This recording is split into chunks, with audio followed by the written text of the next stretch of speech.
ఎన్టీఆర్ ప్రస్తుతం pan India రేంజ్లో దూసుకెళ్తున్నాడు. Triple R తర్వాత ప్రతి ప్రాజెక్ట్పై భారీ అంచనాలు నెలకొన్నాయి. వార్ 2తో బాలీవుడ్ ఎంట్రీ ఇచ్చిన ఆయన ప్రశాంత్ నీల్ దర్శకత్వంలో హై వోల్టేజ్ యాక్షన్ ఎంటర్టైనర్ చేస్తున్న సంగతి మనకి తెలిసిందే. ఇప్పుడు మరో ఆసక్తికరమైన ప్రాజెక్ట్ ఎన్టీఆర్ కోసం సిద్ధమవుతుంది. జైలర్ వంటి బ్లాక్ బస్టర్ హిట్ ఇచ్చిన నెల్సన్ దిలీప్ కుమార్ ఎన్టీఆర్కి ఒక మాస్ అండ్ యాక్షన్ థ్రిల్లర్ కథను రెడీ చేస్తున్నట్లు సమాచారం. ఈ సినిమాకు సంబంధించిన టైటిల్ ఇప్పటికే హాట్ టాపిక్గా మారింది.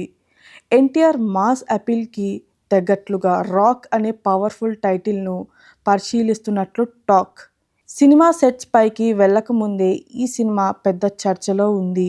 ఎందుకంటే ఇది ఎన్టీఆర్ కెరియర్లో కొత్త యాక్షన్ స్టైల్ను చూపించే ప్రాజెక్ట్ అవుతుంది అని అంచనాలు ఉన్నాయి. ఇదే టైటిల్ను ఫైనల్ చేస్తారా లేక కొత్తదేదైనా అనుకుంటారా అనే విషయంలో ఇంకా క్లారిటీ రాలేదు. అయితే నిర్మాత నాగవంశీ సితారా ఎంటర్టైన్మెంట్స్ బ్యానర్పై దీన్ని భారీ స్థాయిలో నిర్మించనున్నట్లు సమాచారం. నెల్సన్ స్టైల్గా ఇందులో యాక్షన్తో పాటు వినోదాన్ని కూడా మిక్స్ చేయబోతున్నారని టాక్. ప్రస్తుతం ఎన్టీఆర్ వార్ 2, డ్రాగన్ ప్రాజెక్టులతో బిజీగా ఉండడంతో 2026లో ఈ సినిమా సెట్స్ పైకి వెళ్ళే అవకాశం ఉంది. ఎన్టీఆర్ ఫ్యాన్స్, టాలీవుడ్ వర్గాలు ఇప్పుడు రాక్ టైటిల్పై ఆసక్తిగా ఎదురు చూస్తున్నారు.